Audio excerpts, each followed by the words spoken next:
Group था college students का, camping के लिए गए हुए थे। उनके ग्रुप में एक लड़की थी, तो वो खो गई। उन्होंने सर्च ऑपरेशन चलाया उस लड़की को ढूंढने के लिए, और वो एक सूखे से बड़े से पेड़ के अंदर बैठी हुई थी ऐसे दुबक के। लेकिन जब वो लड़की चल रही थी ना, तो बार बार पीछे मुड़ मुड़ के देख रही है ऐसे, मतलब उसका ऐसा लग रहा है जैसे पीछे से कोई आ रहा है और उनको देख रहा है। लड़की ने इस बंदे से बोला, तुम्हारी कमर पे बना जो चोट का निशान है वो बिल्कुल भी अच्छा नहीं लग रहा है। इसको अपने कानों में ऐसी झिंगुरों की आवाजें सुनाई देने लगी बहुत तेज, और जितने भी वहां पे बंदे थे इनकी टीम के, उसको किसी को भी नहीं सुनाई दे रही थी। गाँव में किसी घर में शादी थी, जब वो प्रोग्राम खत्म हुआ तो सब अपने अपने घर जाने लग गई। तो उसमें से एक लड़की थी, तो उसको बीच में एक बूढ़ी औरत मिली। उस बूढ़ी औरत ने उससे बोला, तू एक काम कर, तू यहाँ पे खड़ी हो, मैं भी आ रही हूँ। उसके पास एक बूढ़ा आदमी आया, तो उस आदमी ने उससे बोला, यहाँ मत खड़ी हो, अपने घर चली जा, कोई पानी वानी भरने नहीं आ रहा है यहाँ पे। तो उसने बोला, तो वो लड़की अपने फिर घर चली गई। अगले दिन फिर जिसके घर पे शादी थी उनसे पूछा गया कि भाई कौन वो बुढ़िया थी, तो उनको तो पता ही नहीं, भाई ऐसे तो बुढ़िया कोई है ही नहीं हमारे घर में।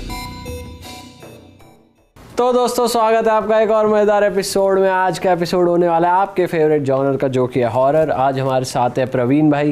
प्रवीण भाई कंटेंट क्रिएटर हैं। ये अपने चैनल पे भी वो रियल इंसिडेंसेस शेयर करते हैं जो कि ऑडियंस अपने पर्सनल किस्से इनको भेजती है। तो आज ये हमारे लिए भी कुछ बढ़िया बेहतरीन डरावनी हॉरर स्टोरीज लेकर आए हैं। सबसे पहले स्वागत है प्रवीण भाई आपका हमारे शो पे।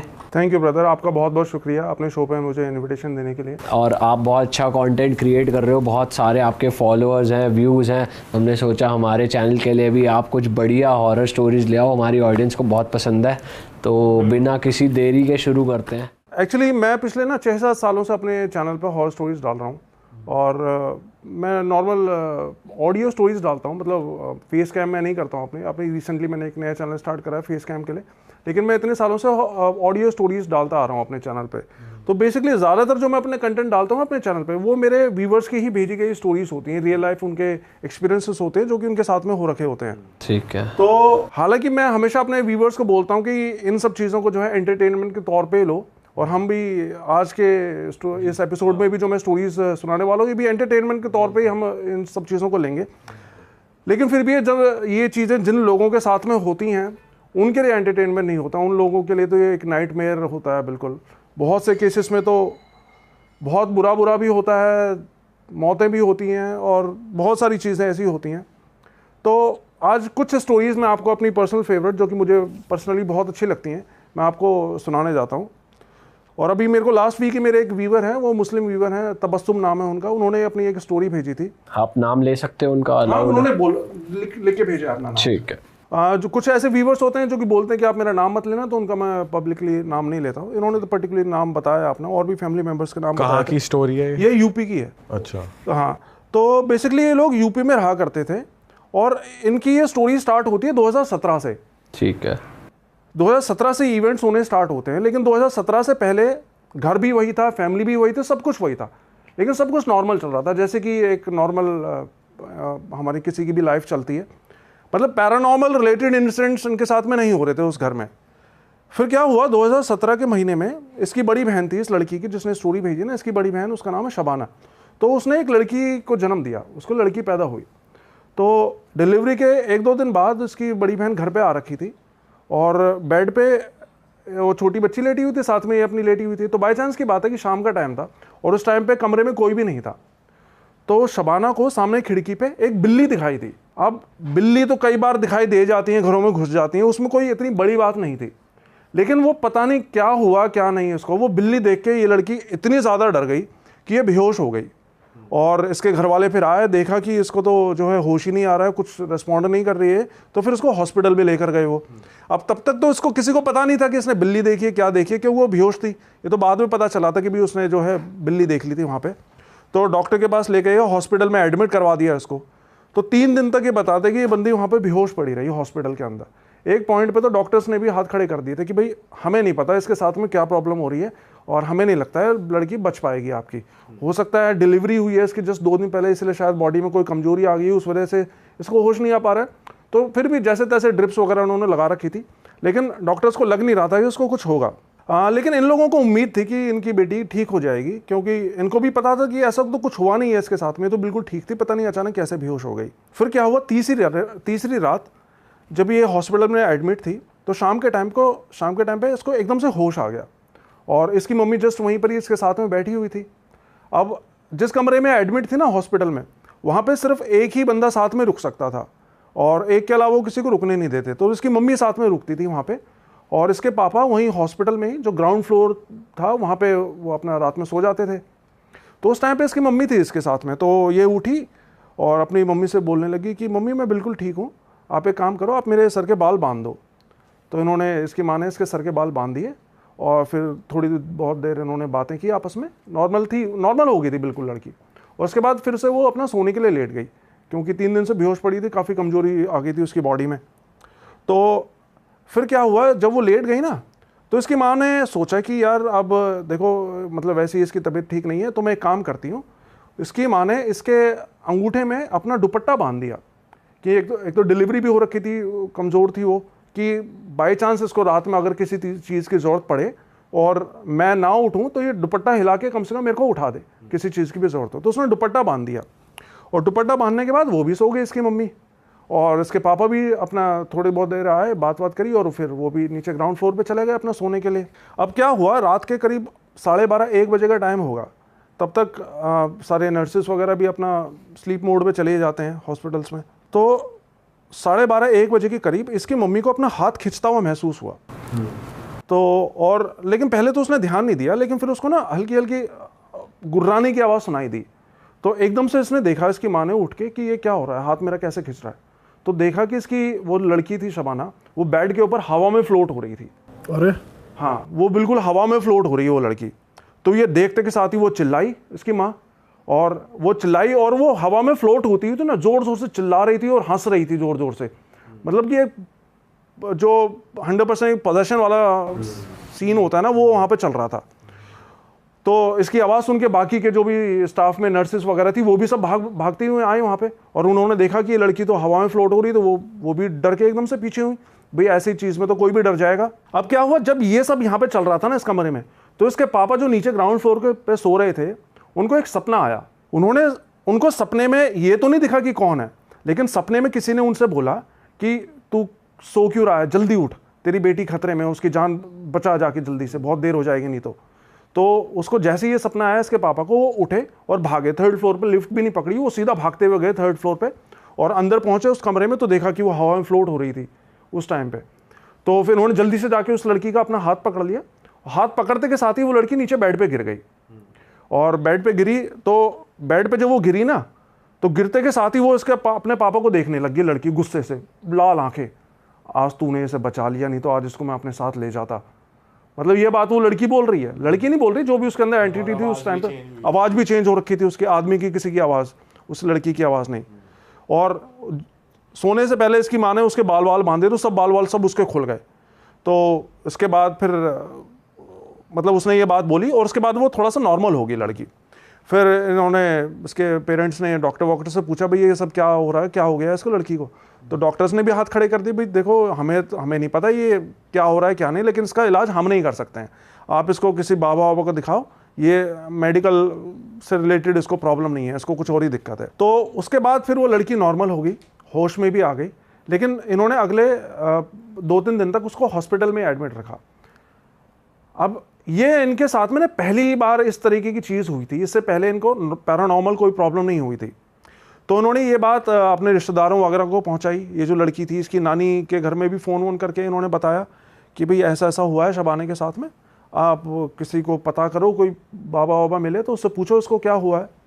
तो इसकी नानी ने अपने गाँव में पता किया, यूपी में ही उनका गाँव था, फलौदी करके कोई गाँव है, वो उनके नानी का गाँव था। तो उस गाँव में पता किया उन्होंने किसी बाबा से, तो बाबा ने बताया कि भी इसके ऊपर तो कुछ बहुत भारी कुछ करवा रखा है, और इस लड़की के पास समय कम है, इसको जल्दी से मेरे पास लेकर आओ। तो अगले दिन इसकी नानी इसके पास आई हॉस्पिटल में, और इसकी माँ को बताया कि ये जो लड़की है, इसके ऊपर चौकी छोड़ी गई है।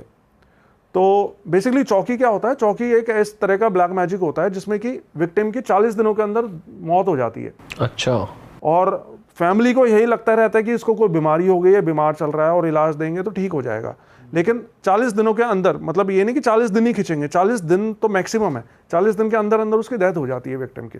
तो ये बताया उसको, और उसको बोला कि भी इसको जल्दी से गांव लेकर चलो, मेरे साथ में इसका इलाज करवाना ज़रूरी है। लेकिन उस लड़की की ऐसी हालत ही नहीं थी कि वो पैरों पे चल सके अपना, क्योंकि जैसे मैंने बताया ना, एक तो उसकी डिलीवरी हो रखी थी नहीं, ऊपर से 3-4 दिन से वो बेहोश पड़ी हुई थी, कुछ भी खा पी नहीं रही थी, ड्रिप से उसका काम चल रहा था। तो उसकी ऐसी बिल्कुल भी हालत नहीं थी कि वो पैरों पर चल सके। तो इसकी नानी फिर दोबारा से अपने गाँव गई, उस बाबा को बताया कि बाबा वो लड़की तो जो है इस हालत में नहीं है कि हम उसको आपके पास में ला सकें, आप ही कोई तरीका बताओ। तो उस बाबा ने बोला ठीक है, एक काम करो, मैं तुमको एक तावीज़ बना के दे रहा हूँ, ये तावीज़ जाके तुम उस लड़की के तकिए के नीचे रख देना, और तुम ये तावीज़ रखोगे ना तकिए के नीचे, तो 2 दिन बाद वो लड़की खुद मेरे पास चल के आएगी। अच्छा। हाँ, तो उन्होंने ऐसा ही किया। इसकी नानी फिर वो तावीज़ लेकर गई, हॉस्पिटल में उसके तकिए के नीचे रखा। और कुछ नहीं बताया उन्होंने कि कैसी एंटिटी है उसके अंदर? अच्छा। तो फिर 2 दिन बाद जैसा उसने बोला था वही उनके साथ में हुआ। 2 दिन बाद वो लड़की जो बिल्कुल खड़ी ही नहीं हो पा रही थी, उसकी इतनी कमज़ोरी हो रखी थी, 2 दिन बाद अपने पैरों पर चल के वो खुद, इनके पूरी फैमिली फिर उस बाबा के साथ में पास में गई। फलोदी नाम का गांव था, और वहाँ पे वो चोटी वाले बाबा नाम से जाने जाते हैं, वो वाला बाबा जिनके पास ये गए। तो वहाँ पे गए तो बाबा ने इसका फिर और इनको बातें बताई कुछ। बाबा ने बताया कि इसके ऊपर जो है जिन को छुड़वा रखा है किसी को। अच्छा। हाँ, तो बाबा ने फिर अपनी क्रियाएं वगैरह करी, उसका इलाज कर दिया, उस जिन को हटा दिया। लेकिन उस हटाने की एक प्रोसेस में एक स्टेप ये था कि उनका कुछ जो चेले होते हैं ना, बाबा वगैरह के चेले होते हैं इनके, जो कि इनके पास होते हैं, काम वाम सीखते हैं उनके पास में, तंत्र विद्या वगैरह सीखते हैं। तो इनका कोई चेला था, तो उन्होंने उस जिन को पकड़ के अपने उस चेले को दिया कि जा तू इसको जाके कब्रिस्तान में दफन करके आ जा, जिससे कि इससे परमानेंटली दूर हो सके। लेकिन फिर क्या हुआ कि पता नहीं, भगवान जाने उससे क्या गलती हुई क्या नहीं, जब वो उसका चेला लेकर जाने लगा उसको कब्रिस्तान में, तो वो उसकी मतलब उससे छूट गया, मतलब जो बंधन थे उनसे छूट गया, और वो उसने उल्टा उसी को ही मार दिया, जो चेला गया था उसको जान से मार दिया उसने, जिन ने। तो फिर बाबा ने उनको बताया ये बात कि भाई तुम्हारी लड़की के इलाज के चक्कर में मेरा तो शागिर्द मर गया। फिर बाबा ने इनसे 1 लाख रुपए भी लिए इलाज करने के, जो कि सभी लेते हैं आजकल, आज की डेट में फ्री में तो कोई भी इलाज नहीं करता है। तो 1 लाख रुपए भी लिए, लेकिन फाइनली वो लड़की जो है कुछ दिनों बाद ठीक हो गई बिल्कुल। ये करीब 5-7 दिन वहाँ पे रुके, और 5-7 दिन में वो लड़की बिल्कुल ठीक हो गई। जो उसको वो हो रही थी अजीब अजीब चीज़ें, चीखना चिल्लाना, वो सब बंद हो गया था। फिर इसके घर वालों ने उससे बाबा से पूछा कि बाबा ठीक है, अभी ठीक तो हो गई, अब बताओ तो सही हुआ क्या था इसके साथ में। अब ये जो बाबा लोग वगैरह होते हैं ना, क्लियरली बहुत ही एक आधा ऐसा होता है जो कि नाम बता देता है, ये नाम नहीं बताते। तो उसने भी नाम नहीं बताया, उसने बोला कि मैं तुमको नाम तो नहीं बताऊंगा, लेकिन मैं तुमको 3 चीज़ें बताता हूँ। पहली चीज़ ये कि जिसने ये करवाया है वो 4 औरतें हैं। दूसरी ये कि वो 4 औरतें इस लड़की का, शबाना का, रिश्ता मांगने के लिए तुम्हारे पास में आई थी एक बार, और तुमने उनको रिश्ते के लिए मना कर दिया था। और तीसरी ये कि जब तुम्हारी इस लड़की का रिश्ता हो गया था, तो ये तुम्हारे दामाद और तुम्हारी लड़की तुम्हारे घर पे आ रखे थे, तो वो 4 औरतें तुम्हारे घर पे आई थी और तुमको सबको लड्डू खिला कर गई थी। उन 4 औरतों ने ये कराया। तो इसके तो पापा ने सुनते के साथ ही समझ गए कि ये 4 तो इसकी बुआ हैं, मतलब उसकी पिताजी की बहनें, 4 बहनें थी वो, और वही रिश्ता मांगने आई थी, उन्होंने मना कर दिया था। और बाय चांस की बात है कि जब ये इलाज के लिए गए हुए थे वहाँ पे गाँव में, वो 4 बुआ इनके घर में आ रखी थी, क्योंकि इनकी लड़की का मतलब हाल लेने के लिए रिश्तेदार इधर उधर से आते थे पता करने के लिए। तो उन्होंने घर में अपनी उनको छोड़ा हुआ था कि कोई मेहमान आए तो उसको जो है अटेंड कर सकें वो। तो वो उस टाइम भी पता नहीं क्या क्या कर रही थी उनके घर पे। तो फिर ये अगले दिन गए घर पे, इसके पापा ने बोल दिया भैया अब ये ठीक है लड़की, और अब आप जो है अपने घर चले जाओ। इन्होंने भगा दिया फिर उन 4 बुआओं को। अब यहाँ से इन सब चीज़ों की शुरुआत थी। ये इस कड़ी में जो आने वाले सालों में इनके साथ होने वाला था ना, इसका ये सबसे पहला इंसिडेंट था। अच्छा। अभी वहाँ से आ तो गए, जिन भी उतार दिया इनकी लड़की के साथ में, लड़की की तबीयत भी ठीक होनी शुरू हो गई। लेकिन प्रॉब्लम ये थी कि उस लड़की को वो जिन अभी भी दिखाई देता था। हालांकि वो उस तरीके से परेशान नहीं करता था जैसा उस रात को किया था, वो हवा में फ्लोट हो रही थी, वैसा नहीं करता था। लेकिन रात बेरात, हर 15-20 दिन में, महीने में एक बार इसके साथ ऐसा होता था कि रात में इसको, मतलब रात में सोते सोते चिल्ला के उठती कि वो खड़ा है, मेरे को दिखाई दे रहा है। इस तरीके से ये सारे इसके साथ में इंसिडेंट्स होने लगे। और एक पॉइंट पे तो ये इतने परेशान हो गए थे, इसके ससुराल वाले भी, लड़की के जो जहाँ पे रहती थी, कि उन्होंने इसको बोल दिया कि भाई तू अपने मायके जाके रह, हमारे यहाँ पे मत आया कर। तो बीच बीच में जाती है अपने ससुराल 10-15-20 दिन के लिए, फिर अगले 2-4 महीने के लिए अपने मायके में ही रहती। तो ज़्यादातर ये अपने मायके में रहने लगी थी। अब ये 3-4 साल इनके ऐसे ही निकल गए। 2017 में ये इंसिडेंट हुआ था, 2021 तक इनका फिर ऐसे ही रहा। बीच बीच में थोड़े दिन वहाँ रहती, थोड़े दिन यहाँ पे आती, और इस बीच में इनको वो जिन दिखाई देता था। मतलब ज़्यादा कुछ नहीं करता था, बस दिखाई देता था, सिर्फ इस लड़की को, शबाना को। फिर क्या हुआ, साल 2021 में दिसंबर का महीना था, इस शबाना ही इसी लड़की का, उसका पहली लड़की हुई थी 2017 में, तो 2021 में इसने दिसंबर के महीने में इस शबाना को एक बेटा पैदा हुआ। तो डिलीवरी के बाद ये फिर से अपने जो है मायके पे आके रहने लग गई थी।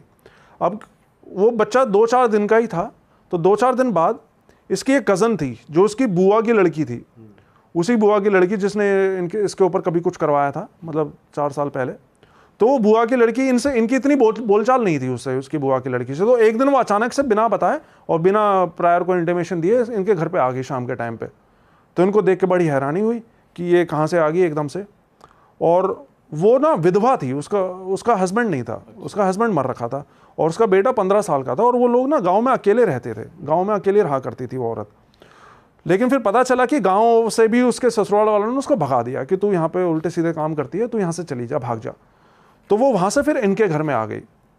अब 2017 से 21 तक इसको, शबाना को, वो जिन तो दिखाई दे रहा था, उसके अलावा कोई पैरानॉर्मल प्रॉब्लम नहीं हो रही थी। लेकिन एक चीज़ इनके साथ में ये हुई थी कि इनके ऊपर जो है, इसके पापा के ऊपर कर्जा बहुत बढ़ गया था, इनकी फाइनेंशियल कंडीशन बहुत ख़राब हो गई थी। अच्छा। ये बताते हैं कि इसके पापा के ऊपर 20 लाख रुपए का कर्जा हो गया था उस टाइम पे।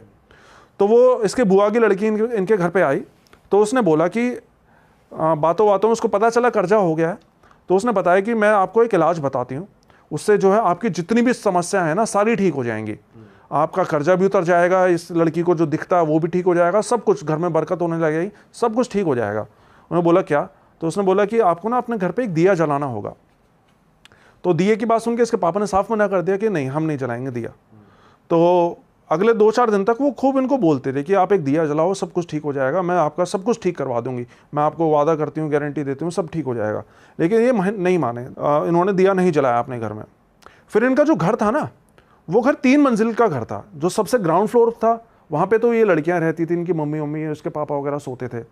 जो बीच वाला फर्स्ट फ्लोर था वो खाली रहता था, उस पर कोई भी नहीं सोता था। और जो ऊपर टॉप फ्लोर था, 3rd फ्लोर था, उस पर इनके दोनों भाई सोया करते थे। फिर क्या हुआ, एक दिन ये जो लड़की है जिसने मेरे को स्टोरी भेजी है, छोटी वाली बहन शबाना की, ये फर्स्ट फ्लोर पे ऐसे किसी काम से गई, तो उसने देखा कि वो जो उसकी बुआ की लड़की आ रखी थी इन घर पे, वो फ़ोन पे बात कर रही थी। इसने फ़ोन पे बात करते सुना, तो वो फ़ोन पे बोल रही कि ये लोग तो दिया जला ही नहीं रहे हैं, मैं क्या करूँ, मैंने तो बहुत कोशिश कर ली, ये लोग दिया जलाने को राजी नहीं हो रहे हैं।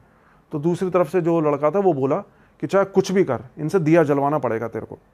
तो उसने ये बात सुनी, तो नीचे आके अपनी मम्मी को बताया जल्दी से कि मम्मी वो तो ऐसे ऐसे बात कर रही है और ये तो हमारे अच्छे में नहीं आई है, इसका मतलब ये तो पक्का कुछ ना कुछ गड़बड़ करने के लिए आई है हमारे घर में। लेकिन फिर वो कहते हैं ना कि जब बुरा समय आता है तो अकल पे पत्थर पड़ जाता है। तो इसकी माँ के भी अकल पे उस टाइम पे पत्थर ही पड़ गया था, इसकी माँ ने इसकी बात पे ध्यान ही नहीं दिया। फिर अगले दिन फिर वो उसकी बुआ की लड़की जब बाथरूम में नहाने वहाने के लिए गई, तो उसने उसका पर्स चेक किया कि देखो तो सही क्या लेकर आई है।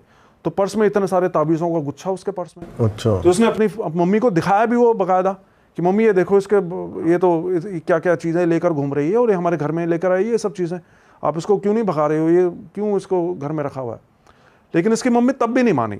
और जो चीज़ ये इतने दिनों से अवॉइड कर रहे थे ना, दिया ना जलाना, पता नहीं उसने क्या पट्टी पढ़ाई इसकी मम्मी को, उस रात को इन्होंने दिया जला दिया घर में। अब क्या हुआ, शाम के टाइम पे इन्होंने दिया जलाया, दिया जलाने के बाद खाना वाना खा के ये सब सोने के लिए लेट गए। बाई चांस की बात है उस दिन इसका एक भाई किसी काम से बाहर गया हुआ था, तो सिर्फ एक ही भाई था जो ऊपर वाले कमरे पे सो रहा था, 3rd फ्लोर पे अकेला सो रहा था। तो रात में सब लोग सोए, तो 1-1:30 बजे के करीब इस लड़की के फ़ोन पे, जिसने स्टोरी भेजी है तबस्सुम के, इसके फ़ोन पे इसके भाई की कॉल आई। अब रात के 1:30 बजे फ़ोन बजेगा तो सभी की आँख खुल गई। तो इसने फ़ोन उठाया स्पीकर पे कि भैया क्या हुआ, फ़ोन कैसे कर रहे हो। तो उसके भैया की आवाज़ आई दूसरी तरफ से कि मुझे बचा लो, वो मुझे मार डालेगी। तो ये बात जैसे ही उसने सुनी तो उसके पापा भागे ऊपर, पापा के पीछे ये भागी, इसके पीछे इसकी मम्मी भागी, और ये तीनों भागते हुए 3rd फ्लोर पे गए, अंदर उसके कमरे में गए। तो देखा कि दिसंबर के महीने में इसका भाई यूं एक कोने में ऐसे यूं दुबक के बैठा है, पूरा पसीने से तर हो रखा, और बहुत बुरी तरह डरा हुआ। वो 21 साल थी उसकी उम्र उस टाइम पे, तो बहुत बुरी तरह वो लड़का डरा हुआ रो रहा। और इस बीच में जब ये उसके पास गए तो इसकी वो बुआ की लड़की भी वहीं सामने खड़ी देख रही है सब कुछ, देखी मतलब जो भी चल रहा था इनके घर में। फिर इसकी मम्मी ने किसी तरह उसको गले लगाया, शांत किया, और फिर उसको नीचे लेकर आए। फिर थोड़ी देर बाद जब वो शांत हुआ लड़का, तो उसने उन्होंने पूछा कि क्या हुआ, मतलब इतना रो क्यों रहे थे, कि हुआ क्या है तुम्हारे, किसकी बात कर रहे थे फ़ोन पे। तो उसने बताया कि ये हुआ ये था कि 12 बजे के करीब तक तो मैं आराम से फ़ोन देख रहा था, फिर मेरे को नींद आने लगी तो मैंने फ़ोन बंद करके साइड में रख दिया और फिर मैं सोने के लिए लेट गया। लेकिन फिर सोने के थोड़ी देर बाद ही, आधे घंटे बाद, मेरे को ऐसा लगा जैसे कि ऊपर छत का दरवाज़ा खुला हो, और छत का दरवाज़ा खोल के कोई सीढ़ियों से नीचे आया और मेरे दरवाजे के सामने आके बैठ गया। मेरे को ऐसी आवाज़ें आई तो मुझे लगा कि शायद आप लोगों में मतलब इसमें तबस्सुम वगैरह में से कोई होगा और मेरे साथ मजाक करने की कोशिश कर रहे होंगे। तो मैंने आवाज़ भी लगाई कि मेरे साथ मजाक मत करो, मेरे को डराओ मत, जब भाग जाओ यहाँ से। लेकिन फिर इसने जैसी आवाज़ लगाई ना तो इसके कमरे में गंदी बदबू आने लग गई और एक अजीब सी गुर्राने की आवाज़ आई। और फिर जब वो बदबू आई ना गुर्राने की आवाज़, तो उसने पलट के देखा दरवाजे की तरफ कि आवाज़ कहाँ से आ रही है। तो उसको दरवाजे में से एक सफ़ेद साड़ी पहने एक औरत आती दिखाई दी इसके कमरे के अंदर, और वो औरत इसके सीधा सिरहाने की तरफ आके नीचे फर्श पे बैठ गई। अब उस औरत को देख के तो ये बहुत बुरी तरह डर गया, लेकिन किस्मत अच्छी थी, जैसे हिंदुओं में हमारे होते हैं हनुमान चालीसा वगैरह, तो इसी तरह मुस्लिम्स में भी कुछ चीज़ें होती हैं। तो इसने बताया कि इसके भाई ने दारूद शरीफ कोई होता है, रिलीजियस टेक्स्ट होता है इनका, वो पढ़ना शुरू कर दिया। तो जब इसने वो दारूद शरीफ पढ़ना शुरू किया ना, तो वो औरत जो वहाँ पे बैठी थी वो गुस्से से चिल्लाई इसके ऊपर कि क्या पढ़ रहा है, इसको पढ़ना बंद कर। और ये बोल के उसने ज़ोर से फर्श पे हाथ मारा, मतलब ऐसा घूंसा मारा, और वो इतनी ज़ोर से मारा था उसके फर्श के ऊपर कि फर्श पे भी गड्ढा हो गया था। और ये दिख रहा था सबको? हाँ, वहाँ बकायदा गड्ढा हो गया था उस फर्श के ऊपर। जो ये दारू शरीफ पढ़ रहा तो वो हल्का सा पीछे हुई, तो उसी बीच इसने फिर कॉल किया अपने नीचे बहन को, और उसके बाद तो फिर सबको पता ही है क्या हुआ। वो वाला दिन था। फिर इसका भाई भी जो है ना ऊपर अकेले सोने के में डरने लग गया था। तो वो जो औरत इनको उस दिन पहली बार दिखाई दी थी, उससे पहले इनको घर में किसी को औरत दिखाई नहीं दी थी, लेकिन उसके बाद से फिर इनके घर में उस औरत का उत्पात मचना शुरू हो गया। अभी तक किसी को समझ नहीं आ रहा था कि क्या हुआ क्या नहीं। 4 साल पहले इसकी बहन के साथ जो हुआ था वो सब मामला रफा दफा हो गया था, लेकिन अब ये नई चीज़ें इनके साथ में क्या होना शुरू हो गई थी, इनको किसी को भी समझ में नहीं आ रहा था। इन्होंने कई जगह इलाज करवाने की कोशिश की, लेकिन कुछ इलाज नहीं हो रहा था। फिर क्या हुआ, इसी घटना के, ये जो इसके भाई की घटना के एक जस्ट अगले ही दिन शाम के टाइम पे, सर्दियों का टाइम था, तो शाम को 7 बजे ये सब कमरे में बैठे चाय पी रहे थे, और फर्श पे वो छोटा बच्चा, वो फर्श बोल रहा हूँ, बेड के ऊपर वो छोटा बच्चा भी लेटा हुआ था जो इसकी बहन को अभी हुआ था, मुश्किल से 1 महीने का होगा वो इस टाइम पे। तो और उसके बच्चे के बगल में उसकी माँ बैठी हुई थी, माँ के साथ में ही बेड के ऊपर उसका चाय का कप रखा हुआ था। अब इन सब ने देखा कि वो चाय का कप ऐसे किसी ने उछाल के उस बच्चे के ऊपर फेंका, जैसे कि जानबूझ के फेंका हो। वो अपने आप तो गिर ही नहीं सकता था वो कप, और वो गरम गरम चाय उस बच्चे की पूरे हाथ पे और कमर उमर पे उस पर गिर गई, उसकी बॉडी झुलस गई। तो वो कप उठा कैसे, मतलब किसने दिखा? नहीं, वो नहीं, एंटिटी ने फेंका ना वो। तो कप बेसिकली उड़ता हुआ दिखा सिर्फ? वो कप मतलब जैसे ही रखा है वो उछल के उसके ऊपर गिर गया, लड़के के ऊपर उछल के, जैसे किसी ने फेंक के मारा उस बच्चे के ऊपर में। तो बच्चा रो रहा, बुरी तरह चिल्ला रहा। तो अब बच्चे के साथ में ये हो गया, तो उसकी बहन जो थी शबाना बड़ी वाली जिसका बच्चा था, वो भी नाराज़ हो गई, बोलने लगी पता नहीं इस घर में क्या क्या है, मैं इस घर में नहीं रहूँगी, छोड़ के चली जाऊँगी, ये सब चीज़ें। लेकिन अब ये लोग तो कहाँ छोड़ के जा सकते हैं, इनका तो ये घर था। लेकिन प्रॉब्लम ये थी कि ये कहीं भी जाते ना, रिश्तेदार के घर भी जाते, तो वो चीज़ें वहाँ तक भी इनको फॉलो करने लग जाती थी। अब यहाँ तक ये इसकी बहन जो थी, बुआ की लड़की, इनके घर में ही आ रखी थी, यहाँ पे भी घर पे ही रह रही थी इनके। फिर उसके जस्ट अगले दिन इसके मम्मी पापा, इनका एक दूसरा घर था जो कि हमेशा खाली रहता था। हाँ। तो वहाँ पे गए हुए थे वो देखने के लिए कि भाई अगर हम यहाँ पे आके रहें तो कैसा रहेगा। तो उसी दिन जब वो वहाँ से गए तो इसकी बहन एकदम से जो है वहाँ से अपना बोरिया बिस्तर बांध के वहाँ से जाने को तैयार हो गई। असल में क्या था, वो जो जिन था वो इसकी बहन को भी परेशान करने लग गया था। वो जिन कहाँ से आया था, क्यों आया था, वो मैं बताऊंगा लास्ट में। लेकिन वो जिन था वो उसकी बहन को भी परेशान करने लग गया था, और उसका जो लड़का था, जो दिया जलवा रही थी, उसको भी परेशान। अच्छा। उसका बेटा था, उसके साथ भी पैरानॉर्मल चीजें होने लग गई थी, और वो ये समझ गई थी कि अब ये जो है मेरे को भी परेशान कर रहा है। तो वो फिर अपना बोरिया बिस्तर बांध के वहां से भाग गए। इन्होंने उससे पूछा कि भाई तुम तो इतनी बड़ी बड़ी बातें कर रही थी कि तुम हमारी मदद करोगी, ये सब चीजें करोगी, और तुम तो हमें छोड़ के जा रही हो। लेकिन वो रुकी नहीं, वो वहां से छोड़ के भाग गई। फिर जिस रात को वो छोड़ के गई, उस रात को इसके मम्मी पापा आ गए, मतलब दूसरे घर गए हुए थे, रात तक वो वापस आ गए।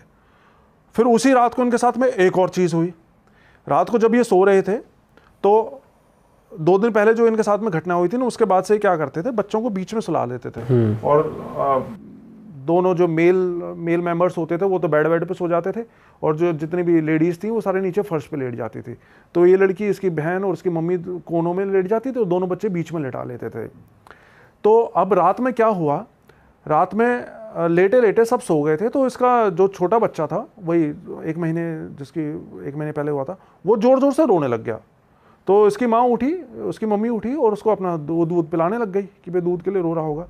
लेकिन उस रोने की आवाज़ को सब लोग सुन रहे थे, लेकिन वो बताते हैं कि हमें सुनाई तो दे रही थी आवाज़, लेकिन हमारी बॉडी हमारे इस कंट्रोल में नहीं थी कि हम उठ के कुछ करें, उस बच्चे को संभालें, बस हम वहाँ पे लेटे रहे।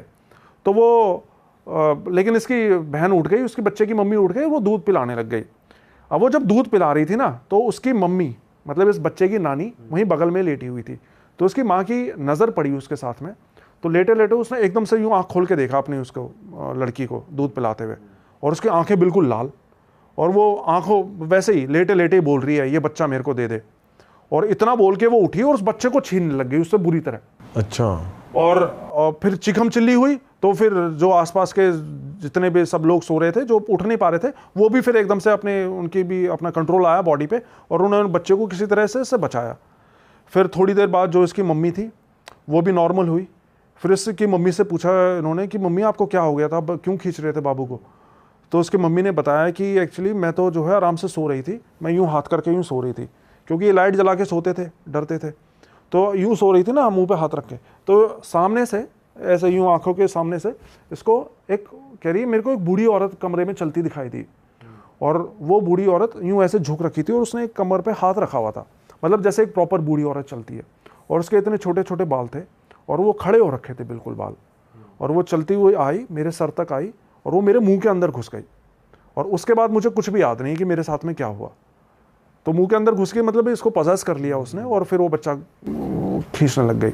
तो वहाँ से वो औरत का इनके घर में उत्पात होना शुरू हो गया, और इन्होंने बहुत जगह दिखाया है, लेकिन कहीं भी इलाज नहीं हो रहा था। और जिन इनको अभी परेशान नहीं कर रहा था इस घर में, अब वो भी कर रहा था। जिन की एक अलग ही कहानी चल रही थी, जो कि लास्ट में खुलेगी इनके। अभी जिन की एक अलग ही कहानी चल रही थी, लेकिन जो ज्यादा उत्पात मच रहा था ये इस बूढ़ी औरत का मच रहा था इनके घर में। फिर क्या हुआ, फिर इसके काफ़ी जगह इधर उधर घूमे ये लोग इलाज करवाने के लिए, लेकिन इलाज नहीं हो रहा था। फिर कुछ टाइम बाद एक बार ऐसा हुआ कि रात में सोते सोते वो जो लड़की जो 2017 में पैदा हुई थी इसकी बहन की, वो 4-5 साल की हो चुकी थी तब तक।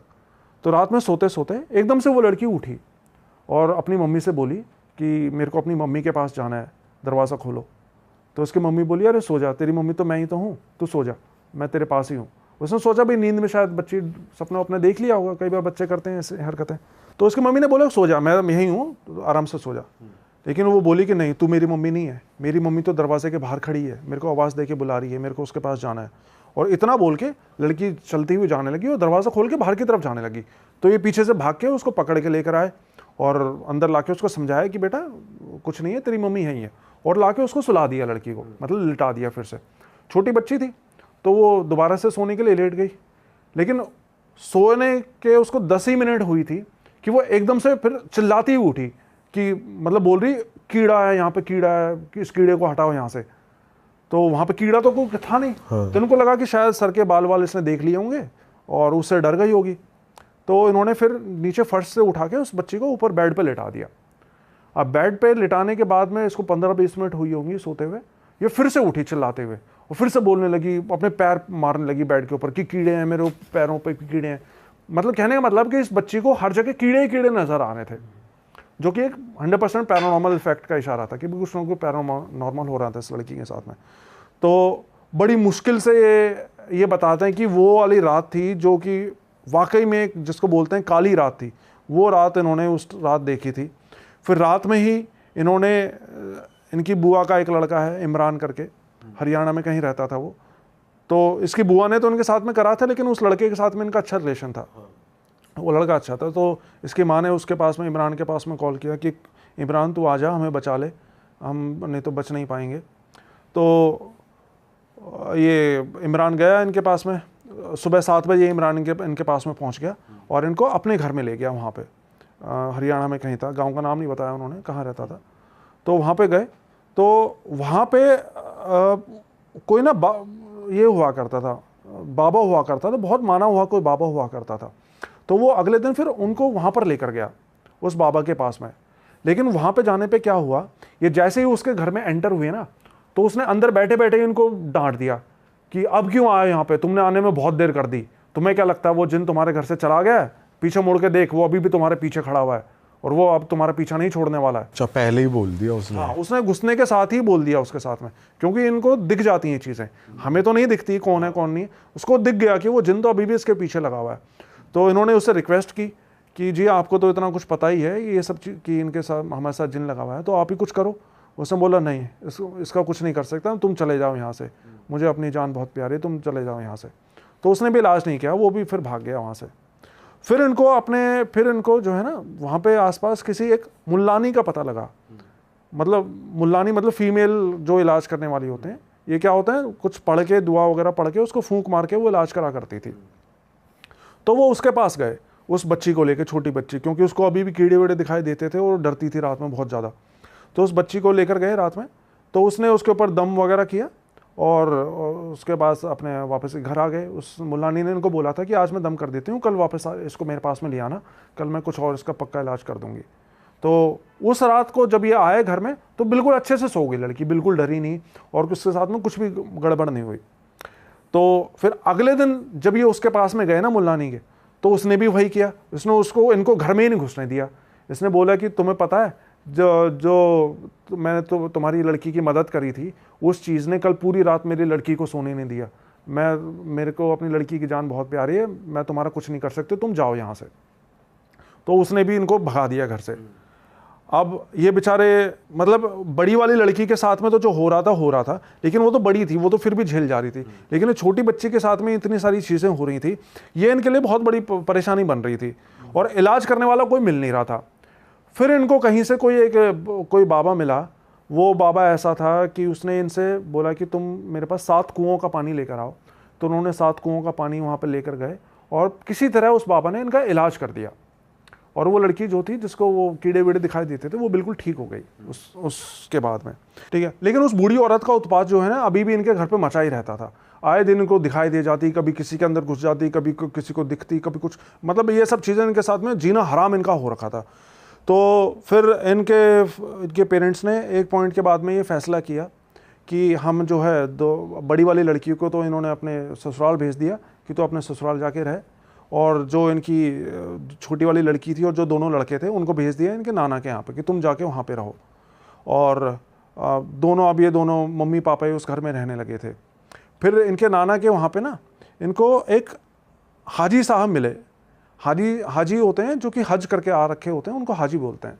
तो वो बहुत ही माने हुए कोई हाजी साहब थे। तो उनसे इनकी मुलाकात हुई। तो वो भी इस तरह का इलाज करते थे।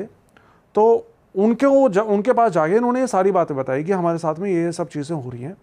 और तब फिर उन्होंने इनको सब कुछ बताया कि ये सब क्या हो रहा था तुम्हारे साथ में।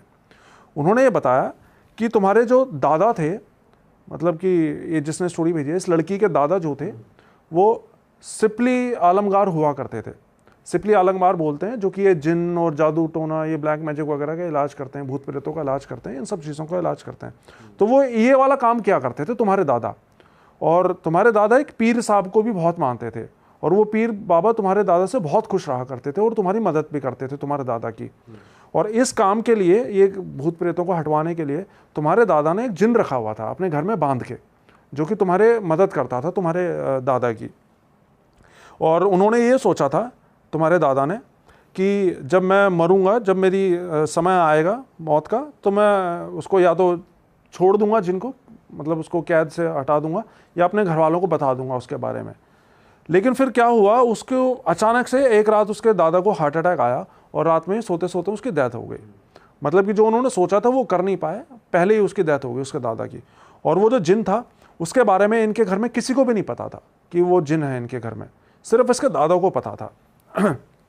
लेकिन वो जिन बंधा हुआ था, इसलिए वो इतने सालों में डेथ की, उसके दादा के मरने के बाद भी वो किसी को कुछ परेशान नहीं कर पाता था। लेकिन फिर वो जो बुआ की लड़की इनके घर में आई थी ना, उसको ये पता चल गया था कि इनके घर में कोई जिन बंधा हुआ है, और उस जिन को अगर मैं अपनी कैद में कर लूं तो उस जिन से मैं अपने काम करवा सकती हूँ। अच्छा। तो इसलिए वो इनके घर में आई थी।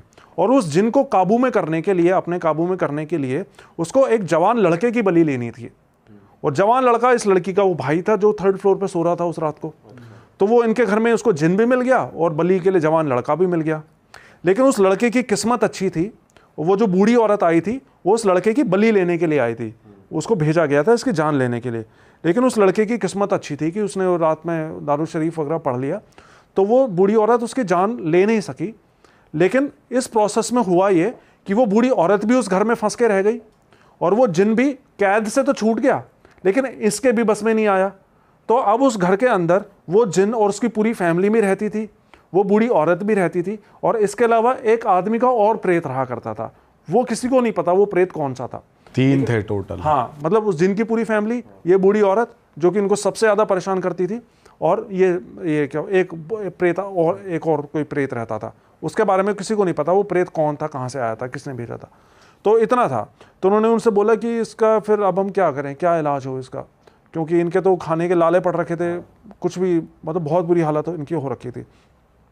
तो उसने बताया कि ये जो जिन है ये बहुत ताकतवर है, इन चीज़ों को आप हटवा नहीं सकते हो। इन चीज़ों से बचने का सिर्फ एक ही तरीका है, आप इनको अपने घर में एक अलग से रहने के लिए जगह दे दो। आप अपने घर में कुछ पेड़ पौधे लगाओ और इनसे बोलो कि ये उन पेड़ पौधों पे आके रहने लगेंगे, जिससे कि आपको परेशान ना करें, और इनको तुम्हें समय समय पर जो है खाना पीना देते रहो और आते जाते इनको सलाम करते रहो, तब जाके ये जो है तुमको परेशान नहीं करेंगे। तो उन्होंने बिल्कुल फिर वैसा ही किया। इन्होंने अपने घर में कुछ पेड़ पौधे लगाए और उसके बाद फिर वो सारी जितनी भी चीज़ें थी वो उन पेड़ पौधों पे आके रहने लग गई। और लेकिन इन सब चीज़ों के बाद भी इनके साथ में बीच बीच में अजीब अजीब चीज़ें हो जाती थी। जैसे ये बताते हैं कई बार खाना ये बनाते थे तो बर्तन समेत इनका खाना गायब हो जाता था, या दीवारों पर कई बार खून अपने आप टपकने लग जाता था। ये सब चीज़ें इनके साथ में बाद में भी होती रहीं। फिर पिछले साल 2024 में ये बताते हैं कि इन्होंने वो घर जिसमें ये रहते थे प्लस इनका जो दूसरा वाला घर, वो दोनों घर इन्होंने बेच दिए, और जो इनका कर्जा था 20 लाख का वो कर्जा चुका दिया।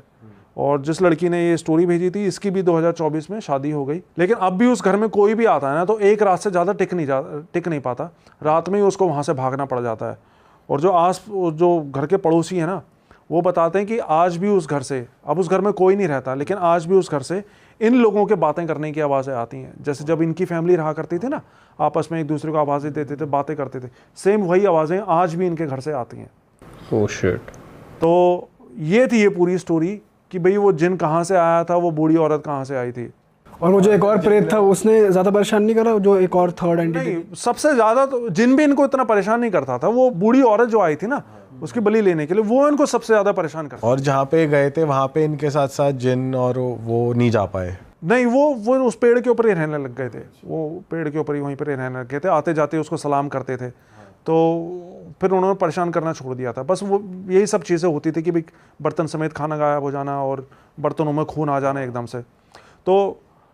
तो मतलब ये स्टोरी वैसे तो एक टिपिकल स्टोरी है, हॉरर स्टोरीज, बहुत सी ऐसी स्टोरीज होती हैं, लेकिन इस स्टोरी में सबसे अलग बात पता है क्या लगी मेरे को, कि इतना सब कुछ हो जाने के बाद भी इनकी फैमिली में किसी की डेथ नहीं हुई। जबकि बहुत सी स्टोरीज में क्या होता है, छोटा सा भी ब्लैक मैजिक कर दिया जाए या कोई भी इस तरीके जिन विन तो बहुत आसानी से जान ले लेते हैं। हाँ। 100% जान चली जाती है, लेकिन इनकी फैमिली में किसी की भी जान नहीं गई। तो जब मैंने इस बारे में सोचा कि ऐसा कैसे हुआ कि इनकी जान नहीं गई, तो इसने तो नहीं बात ये बताई, लेकिन इसने ये बात बताई थी कि इसके दादा एक पीर बाबा को माना करते थे और वो पीर बाबा बहुत खुश थे। और 2017 में जब वो लड़की हवा में फ्लोट हो रही थी, उसके दादा के सपने में भी आके किसी ने बोला था जाके लड़की को बचा जाके। अच्छा, वो पीर ही थे? तो मेरे हिसाब से तो वो पीर ही थे, 100% तो मेरे को नहीं पता, लेकिन मेरे हिसाब से वो पीर बाबा ही थे जो कि इनकी फैमिली की रक्षा कर रहे थे।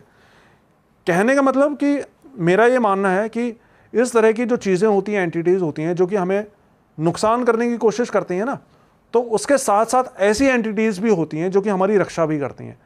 नुकसान करने वाली हमें नहीं दिखती, लेकिन वो रक्षा करने वाली भी हमें नहीं दिखती, लेकिन हमें बचाती हैं। और वो जिन जो पहले हॉस्पिटल में आया था, वो जिन और घर में जो जिन था वो सेम थे, वो अलग अलग थे? वो एक अलग स्टोरी थी। अच्छा। वो उसकी बुआ ने करवा के भेजा, वो घर वाला जिन नहीं था, वो तो उसकी बुआ ने करवा रखा था, उसका इलाज हो गया था, वो वहाँ से हट गया था। वैसे आप बिलीव करते हो कि ये गिलास उलास उड़ के फेंक गया? और बिल्कुल बिल्कुल होती हैं ये सब चीज़ें। थोड़ा बिलीवेबल कम लगता है ना ये। देखो होता है क्या है ना, जैसे मैं बताऊँ, जब मैं इस लाइन में नहीं आया था 6-7 साल पहले तक, तब मैं भी नहीं मानता था कि लोग बताते थे कि पैर उल्टे होते हैं, रात में घुंघरू बजने की आवाज़ आती है, चीज़ें गिर जाती हैं अपने आप, मैं भी नहीं मानता था। लेकिन अब हज़ारों रियल इंसिडेंट्स लोगों के जानने के बाद में अब जैसे मैं बताऊं, मैं कोई बाबा नहीं हूँ, तांत्रिक नहीं हूँ, मेरे को इन चीज़ों की बहुत ज़्यादा डीप नॉलेज नहीं है, लेकिन होता क्या है कि जब आप एक ही तरह की स्टोरीज़ को हज़ारों बार पढ़ते हो, अलग अलग लोगों के एक्सपीरियंस जानते हो, तो आप एक तरह का पैटर्न नोटिस करने लग जाते हो, और ये चीज़ें इसी तरीके से काम करती हैं।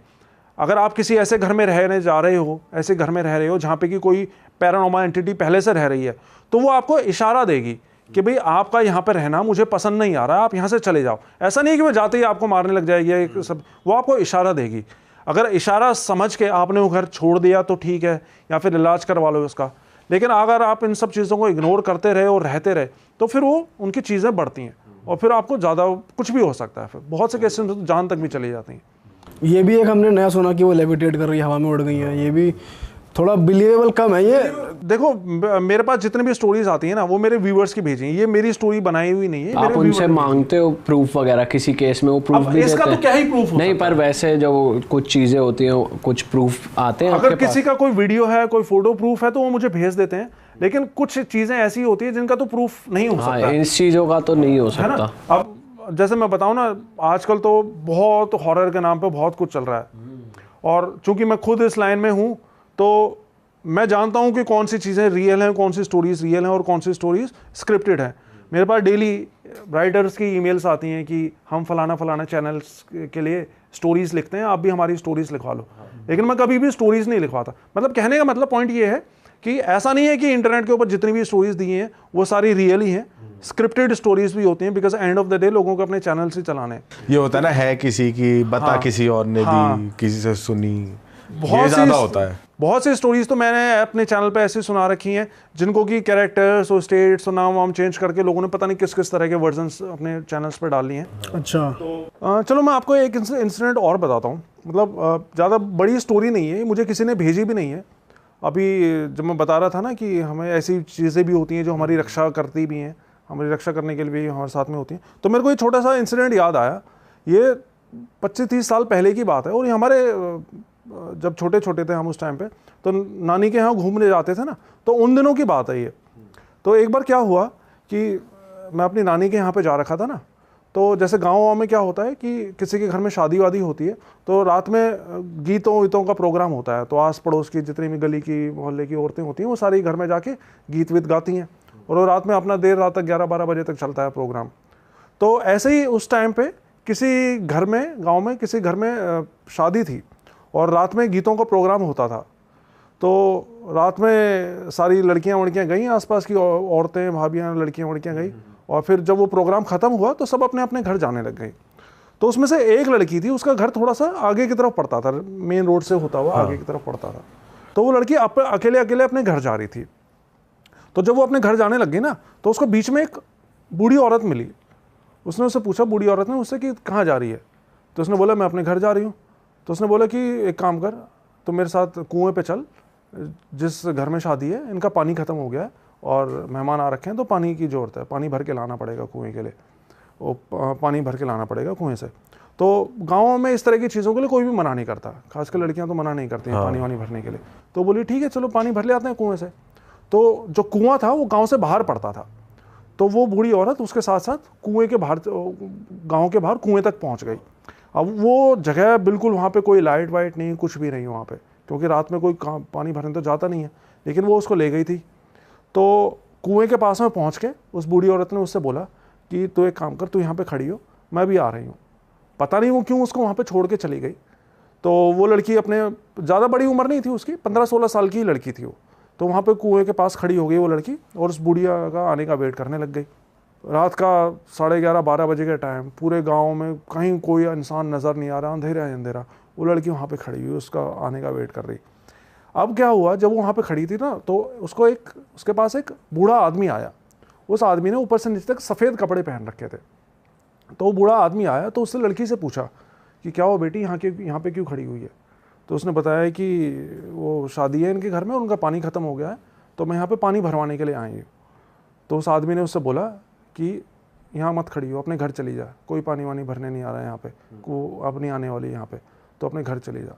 तो उसने बोला, तो वो लड़की अपने फिर घर चली गई और घर जाके सो गई। फिर अगले दिन फिर जिसके घर पर शादी थी उनसे पूछा गया कि भाई कौन वो बुढ़िया थी? तो उनको तो पता ही नहीं, भाई ऐसे तो बुढ़िया कोई है ही नहीं हमारे घर में, कौन, और पानी भी हमारा तो ख़त्म नहीं हुआ था, पानी भी हमारे घर पे रखा हुआ था। तो कहने का मतलब कि हुआ ये होगा कि वो शायद कोई प्रेत होगी जो कि उसको पानी में डुबा के मारना चाहती होगी, और वहाँ पे उसने खड़ा कर दिया, पता नहीं क्यों नहीं उसने दबाया उसको, वहाँ पे जाके ले जाके खड़ा कर दिया। लेकिन फिर जैसा मैंने बताया ना कि इस तरह की शक्तियाँ भी होती हैं जो कि रक्षा करती हैं। तो वो आदमी जो बाद में आया था वो प्रोटेक्ट कर रहे थे। हाँ, तो वो हो सकता है गाँव का कोई देवता हो उनका, या फिर कोई पितृ हो, कोई कुछ भी हो सकता है, भगवान जाने, लेकिन वो उनकी रक्षा के लिए आया था। और शायद हो सकता है वो वहाँ पे ना आता तो कुछ भी हो सकता था फिर तो इस लड़की के साथ में। तो मतलब इस तरह की, हाँ, इस तरह की चीज़ें होती हैं। हमने भी ऐसा सुना है भाई कि कुल देवता और इन कुल देवी को अपने खुश रखो ताकि वो आपके प्रोटेक्ट करते रहे किसी भी ब्लैक मैजिक या किसी भी चीज़ से। भाई मैं आपको बताऊं, देखो पहले के ज़माने में तो क्या हुआ करता था, अब ऐसा ना रिलीजियस बातें बहुत से लोग बड़े टची हो जाते हैं सब्जेक्ट्स के ऊपर, लेकिन पहले के ज़माने में 40-50 साल पहले लोग इतने सारे देवी देवताओं को नहीं माना करते थे। गांव के कुछ चुनिंदा 1, 2, 3 उनके देवी देवता होते थे, पितर होते थे, कुल देवी यहाँ हुआ करती थी। अब आज की डेट में आप लोग सोच के देखो, आज से सिर्फ 10-15 साल पहले की अगर बात करें तो सबसे ज़्यादा कौन से भगवान को मानते थे शहरों में? साईं बाबा को मानते थे सबसे ज़्यादा। साईं बाबा के मंदिर होते थे, यहाँ नोएडा में तो मंदिर था साईं बाबा का, इतनी भीड़ लगा करती थी। आज की डेट में नहीं होती है मंदिरों, साईं बाबा के मंदिरों में भीड़। आज की डेट में भीड़ कहाँ होती है? आज की डेट में भीड़ होती है खाटू श्याम बाबा के मंदिर में। तो कहने का मतलब कि इंसानी फितरत है समय समय पर अपने कन्वीनियंस के हिसाब से जो है अपनी डीटीज़ को भी चेंज करते रहना। लेकिन आपको ना जीवन में, मेरा ऐसा मानना, मेरी पर्सनल ओपिनियन है, अगेन मैं कोई बाबा नहीं हूँ, मेरे को नॉलेज इतनी डीप नहीं है, लेकिन मेरा ऐसा मानना है कि आपको दुनिया भर के भगवानों को पूजने की ज़रूरत नहीं है। आप अपने कुल के जो आपके देवी देवता है, आप उनको दिल से पूजा करो, वही आपकी रक्षा करेंगे, वही आपके लिए बहुत है, आपकी तरक्की के लिए, आपके हर चीज़ के लिए। सही बात है भाई। और कोई इंटरेस्टिंग स्टोरी है? कुछ इंटरनेशनल भी आती है भाई आपके पास, इंडिया के बाहर से लोग भेजते हो, वहाँ किस तरीके की एंटिटी है? क्योंकि इंडियन किससे तो सब सुनते ही रहते हैं। हाँ बिल्कुल, मैं आपको बताऊँ, मैंने अपने चैनल पे ना जितनी मतलब इंडियन स्टोरीज़ तो मैं ऑफ कोर्स डालता ही हूँ, मेरे व्यूअर्स इंडिया के ही हैं सारे, लेकिन इसके अलावा मैं बाहर की स्टोरीज़ भी बहुत डालता हूँ। और मेरे चैनल पे जो सबसे ज़्यादा व्यूज़ वाला जो वीडियो है ना, वो इंडियन स्टोरीज़ का है नहीं, वो बाहर की स्टोरीज़ का वीडियो है। अच्छा। तो उसके बारे में मैं थोड़ा सा आपको बताऊँ तो अब होता क्या है ना, इंडिया में तो ज़्यादातर जो चीज़ें चलती हैं यही सब कर्ण पिशाचनी, ये भूत प्रेत छला वाला, ये सब चीज़ें चलती हैं। लेकिन बाहर जो हैं और भी, इनके अलावा भी, इनके बाहर भी बहुत सी ऐसी एंटिटीज़ हैं जिनके बारे में यहाँ पे नहीं जानते हैं। तो मैं थोड़ा सा आप लोगों को उन चीज़ों के बारे में बताता हूँ। आई एम श्योर ये ऑडियंस को बहुत इंटरेस्टिंग केसेस लगेंगे। तो बेसिकली बताने से पहले मैं थोड़ा सा बता दूँ इन सब चीज़ों के बारे में। वहाँ पे ना विदेशों में जंगल होते हैं, बहुत बड़े बड़े जंगल, हमारे यहाँ भी होते हैं, लेकिन जैसे अमेरिका की मैं बात करूँ तो इतने बड़े बड़े जंगल हैं वहाँ पे, आप यकीन नहीं मानोगे, 100 किलोमीटर के रेडियस में वहाँ पे जंगल फैले हुए हैं, बहुत बड़े बड़े जंगल। और हमारे यहाँ पे तो इस चीज़ का ट्रेंड नहीं है, लेकिन वहाँ पे ट्रेंड बहुत है इस चीज़ का, हाइकिंग का, कैंपिंग का। और लोग जो है ना, जब भी उनको वीकेंड में टाइम मिलता है या छुट्टी मिलती है, जंगलों में निकल जाते हैं, जंगलों में घूमने के लिए निकल जाते हैं, कैंपिंग में अकेले निकल जाते हैं, कोई उनको टेंशन नहीं होती, क्योंकि गन्स भी वहाँ पे इजीली मिल जाती हैं उनको, तो हंटिंग गन्स वगैरह लेकर अपनी सेफ्टी के लिए वो निकल जाते हैं जंगलों में घूमने के लिए। अब ऐसे ऐसे जंगल जो कि इतने घने हैं, जहाँ के भी दिन के समय भी अंधेरा रहता है, वहाँ पे रोशनी नहीं होती ज़मीन पे, क्योंकि रोशनी आ ही नहीं पाती है, इतने घने पेड़ होते हैं वहाँ पे। तो आप अंदाज़ा लगा के सोचो, मतलब आप अंदाज़ा लगाओ कि वहाँ पे किस तरह की एंटिटीज़ उन जंगलों में बसती होंगी। तो वहाँ पे ये सब चीज़ें होती हैं ना, लोग घूमने वूमने जाते हैं, तो इसके लिए लोगों का ध्यान रखने के लिए वहाँ पे एक सर्च एंड रेस्क्यू डिपार्टमेंट्स होते हैं हर एक जंगल में, हर एक नेशनल पार्क में।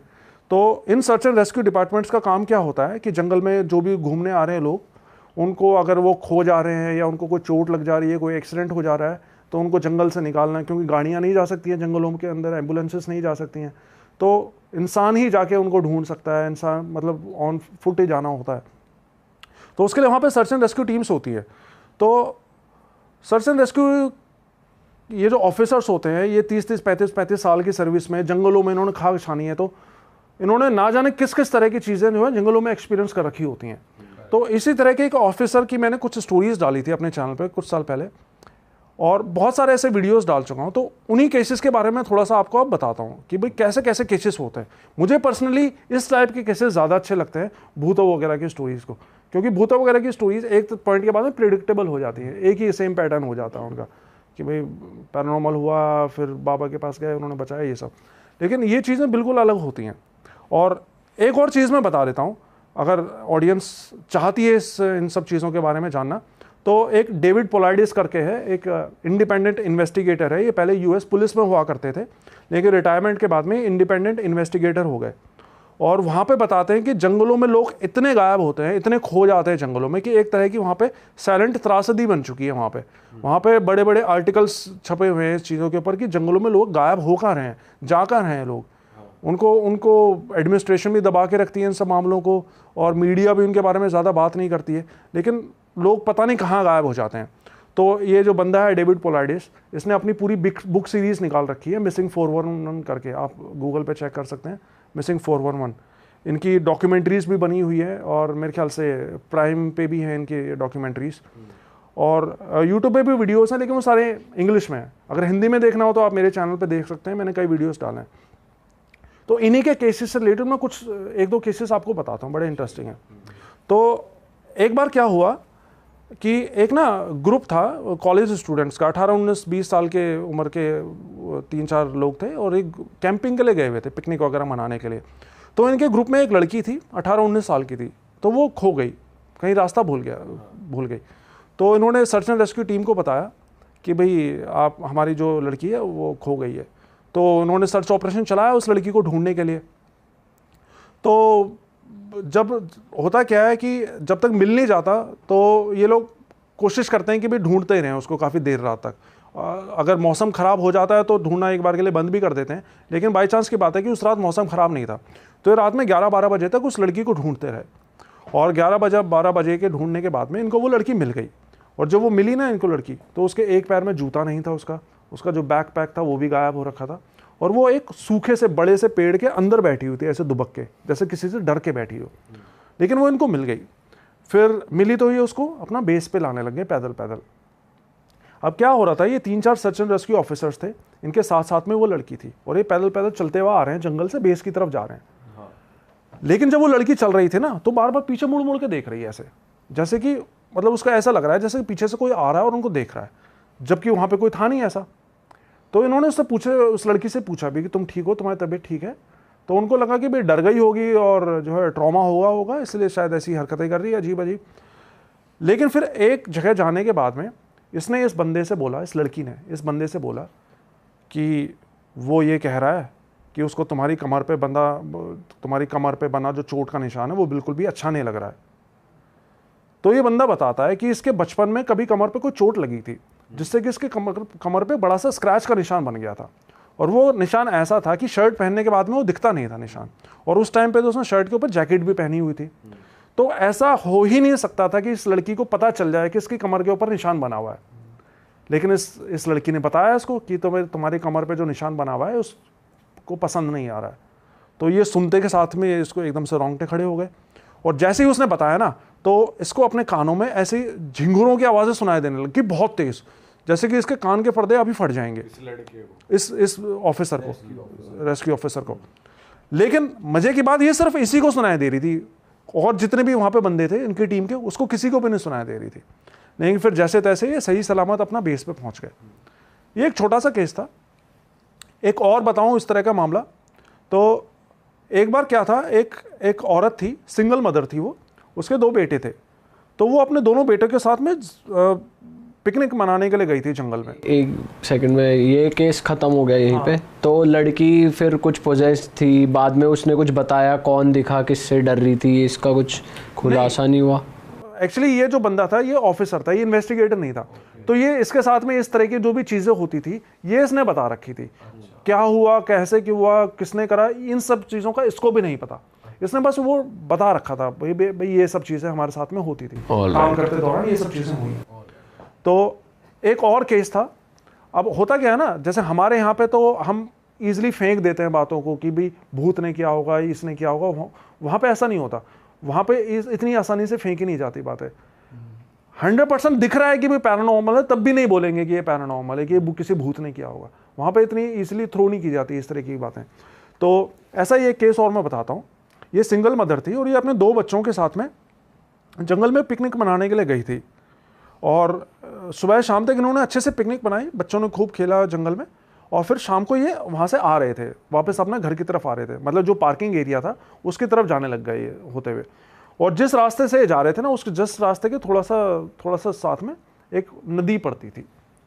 तो हुआ क्या, ये लड़की औरत पीछे पीछे चल रही, इसके दोनों बच्चे आगे आगे चल रहे थे। इसने आगे इसलिए रख रखा था जिससे कि इसकी नज़र रहे बच्चों के ऊपर, नज़र से ओझल ना हो सके।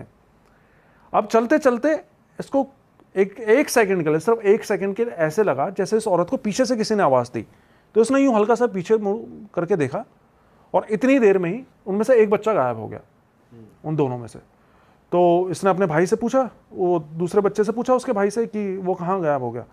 तो उसने बोला कि पता नहीं, वो तो इधर चला गया। तो उसको लगा कि शायद छोटा बच्चा है, सूसू वूसू के लिए गया होगा इधर।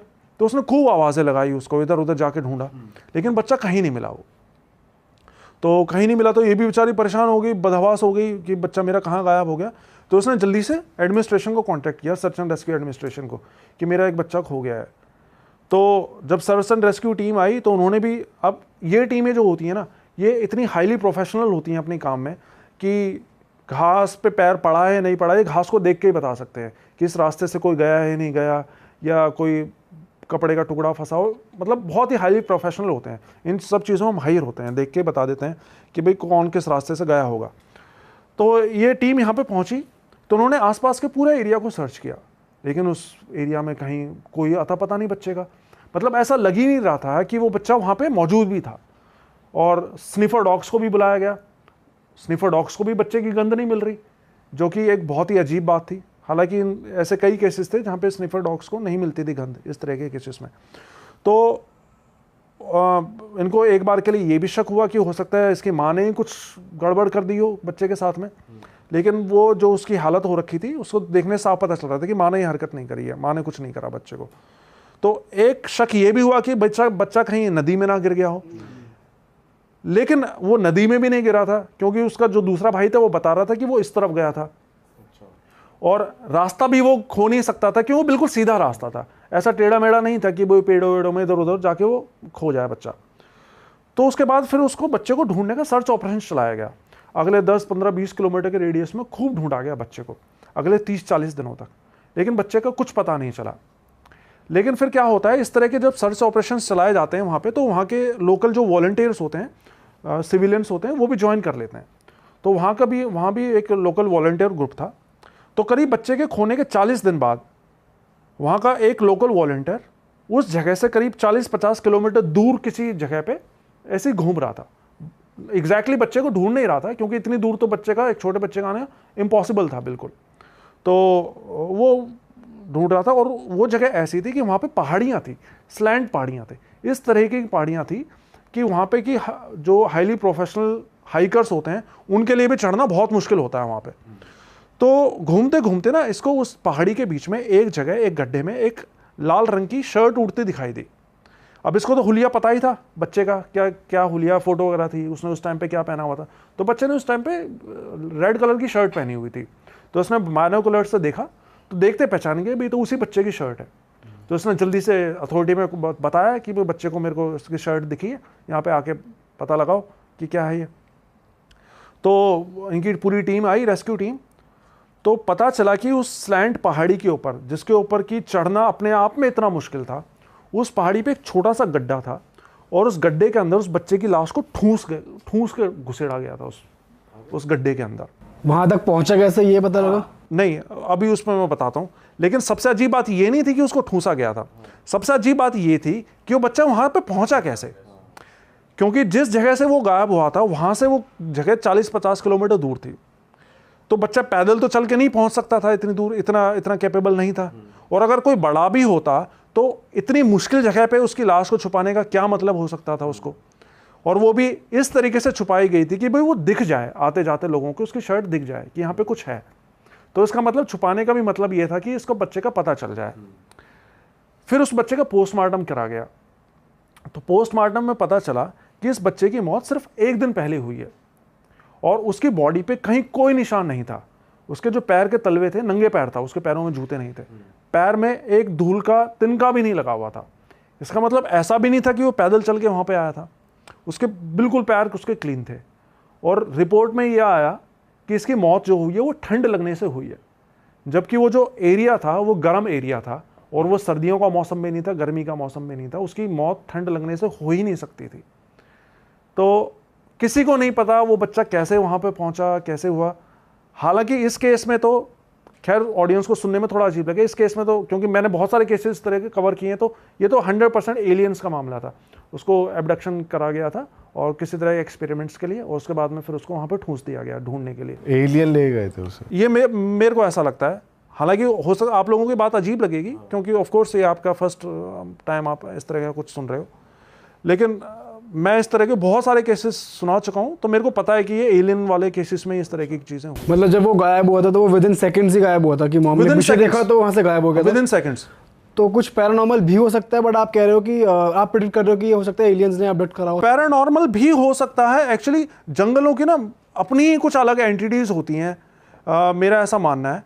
जैसे ये तो एक केस था, इसके अलावा भी कई केसेस ऐसे होते हैं। एक केस ऐसा था जिसमें एक बच्चा खो गया था और वो बाद में मिल गया था, और उस बच्चे ने बताया कि मेरे को ना भालू अंकल लेकर गए थे, और भालू अंकल वो मेरे को अपने साथ लेकर जाना चाहते थे, लेकिन उन्होंने मुझे छोड़ दिया क्योंकि उन्होंने मुझे बोला था कि तू वैसा नहीं है जैसा मुझे चाहिए था।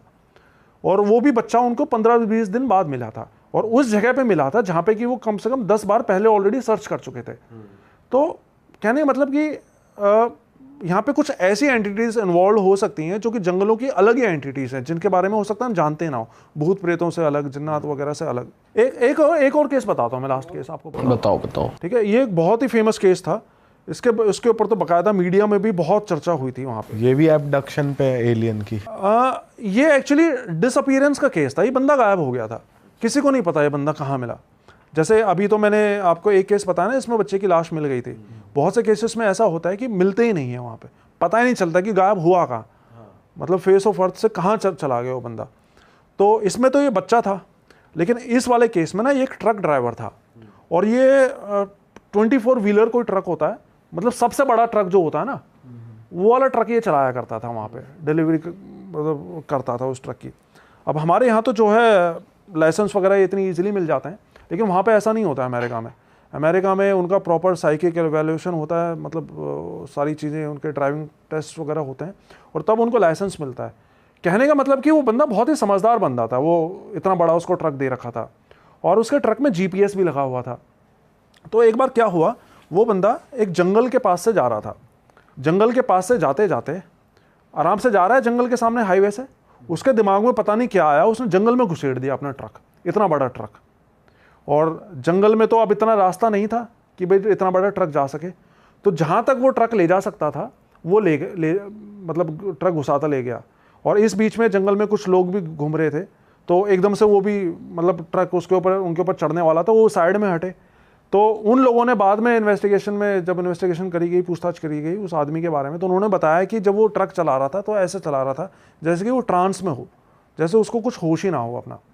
फिर जहाँ तक वो ट्रक अपना ले जा सकता था वहाँ पे ले गया, और फिर एक पॉइंट पे उसका ट्रक रुक गया, फिर वो वहाँ से उतरा ट्रक से और पैदल पैदल आगे जाने लग गया जंगल की तरफ, गहरे जंगल में। तो वहाँ जब वहाँ उतरा ना वो, तो वहाँ पे कुछ लोग कैंपिंग कर रहे थे, तो उन लोगों ने उससे पूछा, उस बंदे से, कि भाई आप यहाँ पे ट्रक क्यों लेकर आए हो, आपका दिमाग ख़राब हो गया है क्या, ये ट्रक लाने की जगह है। तो बंदे ने पता क्या बोला, उसने बोला मैं नहीं लेकर आया हूँ, वो लेकर आए हैं। उसने इतना ही बोला, और ये बोलते हुए भी वो ट्रांस वाली स्टेट में था, उसको होश ही नहीं था कि वो क्या कर रहा है कहाँ।